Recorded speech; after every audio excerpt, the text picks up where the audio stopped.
معزز سامعین کرام اور اسٹیج پر جلوہ فرما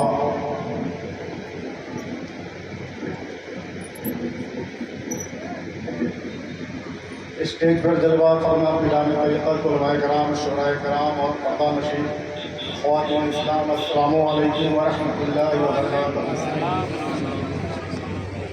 آئیے کچھ سننے اور سنانے سے قبل آتا ہے رحمت مدینے کے تاجدار خاتم النبی صلی اللہ تعالیٰ علیہ وآلہ وسلم کی بارگاہ بےکس پناہ میں گھوم کر درود شریف کا ہدیہ پیش کرنے اور بآواز بلند صلی اللہ علیہ وسلم۔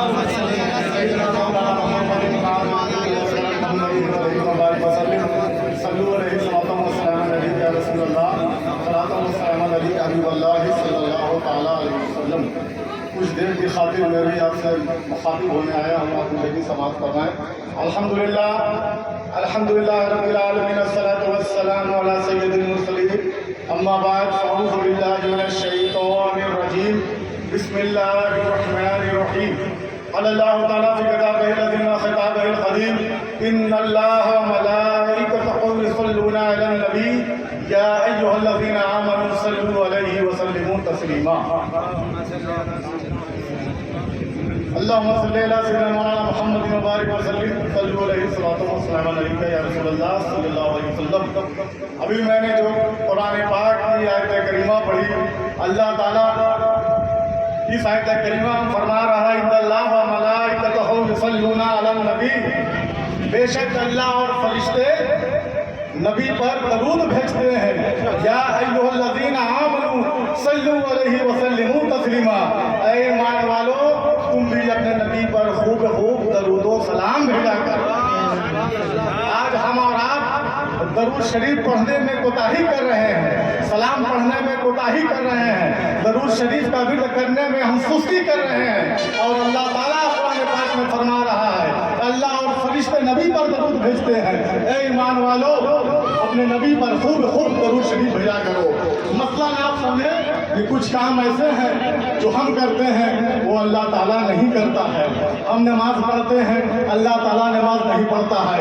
ہم زکوٰۃ دیتے ہیں، اللہ تعالیٰ زکوٰۃ نہیں دیتا ہے۔ ہم روزہ رکھتے ہیں، ہم عبادت کرتے ہیں، اللہ تعالیٰ عبادت نہیں کرتا ہے۔ لیکن کچھ کام ایسے ہیں جو اللہ کرتا ہے اور ہم نہیں کرتے ہیں۔ اللہ زندگی دیتا ہے، ہم زندگی نہیں دیتے ہیں۔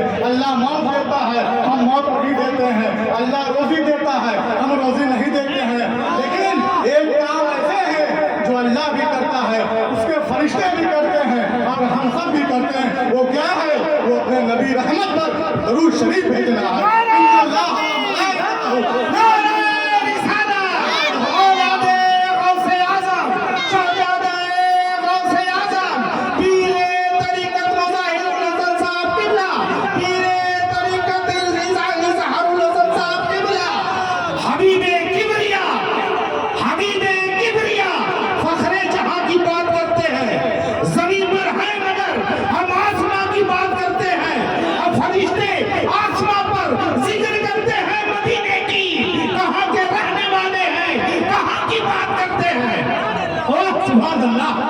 کچھ کام ایسے ہیں جو اللہ تعالیٰ بھی کرتا ہے، اس کے فرشتے بھی کرتے ہیں، اور وہ بندے کو کرنے کا حکم بھی دیتا ہے۔ وہ اپنے نبی پاک پر درود شریف پڑھنے کا حکم دیتا ہے۔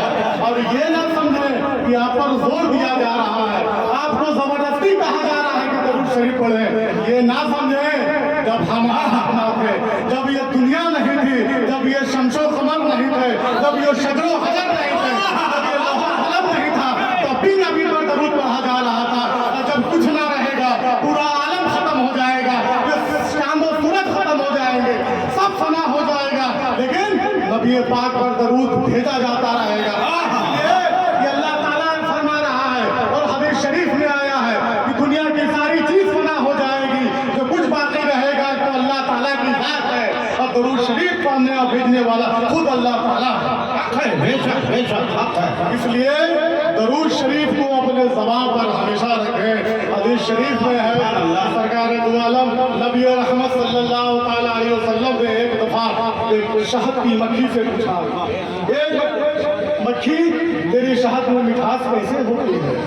تو مکھی نے مودبانہ فرمایا حضور ہم کئی باغات میں جاتے ہیں، وہاں سے رسوں کو چوس کر اپنے گھونسلے میں ڈالتے ہیں، یہ وہاں جب جمع کرتے ہیں تو وہ اس میں مٹھاس پیدا ہو جاتی ہے۔ سرکار نے فرمایا مکھی تو صحیح بتا کہ آخر معاملہ ہے کیسا؟ پھول کا رس تو نمکین ہوتا ہے، اس میں مٹھاس کیسی آتی ہے؟ تو مکھی نے مودبانہ عرض کی حضور قدرت نے ہمیں نظام سکھایا ہے، سلیقہ سکھایا ہے کہ جب تم رس کو چوس کر اور باغات سے جب لوٹو تو میرے محبوب پر درود کا نذرانہ پڑھتے ہوئے جاؤ، کسی کی برکت سے شہد میں مٹھاس پیدا ہو جاتی ہے۔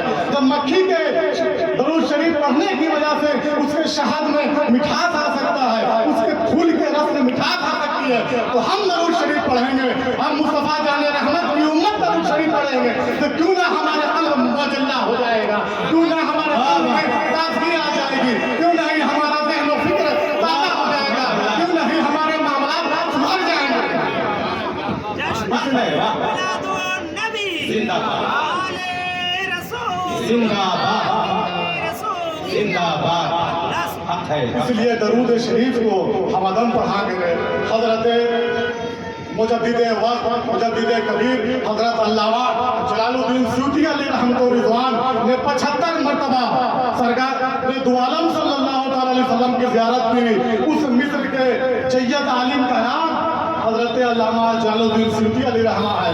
حدیث کے معاملے میں اگر آپ کو تھوڑا سا بھی شک و شبہات ہوتا کہ حدیث من گڑت ہے، موضوع ہے، راوی کذاب ہے، تو براہ راست آپ سرکار کی مجلس میں ہو کر اور سرکار سے حدیث شریف کے بارے میں پوچھ لیا کرتے تھے۔ آپ کے معاصرین نے فرمایا حضور 70 سے زائد مرتبہ نبی رحمت صلی اللہ علیہ وسلم کی آپ کو زیارت کیسی ہوئی؟ تو آپ نے فرمایا یہ سب درود شریف کا صلہ ہے، میں نبی پر اپنے خوب درود شریف پڑھا کرتا ہوں۔ آپ کے بہت دور نہیں جائیں، وہ مصر تو دور کی بات ہے، یہاں سے 300 کلومیٹر دور حضرت غلام رسول غلام رسول بنارسی علیہ رحمۃ رضوان کی ذات ہے، جن کا آستانہ بنارس میں ہے، اور مشہور و معروف واقعہ اور بات ہے کہ اپنی زندگی میں آپ لوگوں کو سرکار کی زیارت کرایا کرتے تھے، اس لیے آپ کو رسول اللہ بنارسی کہا جاتا ہے۔ آپ سے عرض کیا حضور کیسے زیارت کراتے ہیں؟ تو میں کہتا ہوں کچھ وظائف میرے خاص ہے، تمہیں بتاتا ہوں، اور اس سب میں خاص وظیفہ جو ہے وہ سرکار پر درود شریف بھیجنا ہے، کسی کی برکت سے زیارت ہوتی ہے۔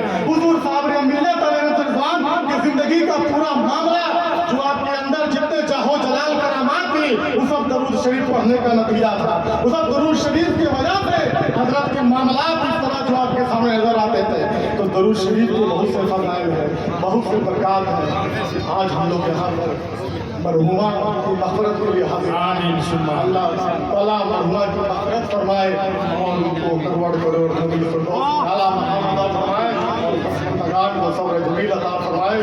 اسی کے ساتھ بات کو ختم کرتا ہوں۔ وآخر دعوانا الحمدللہ رب العالمین۔ آئیے صلاۃ و سلام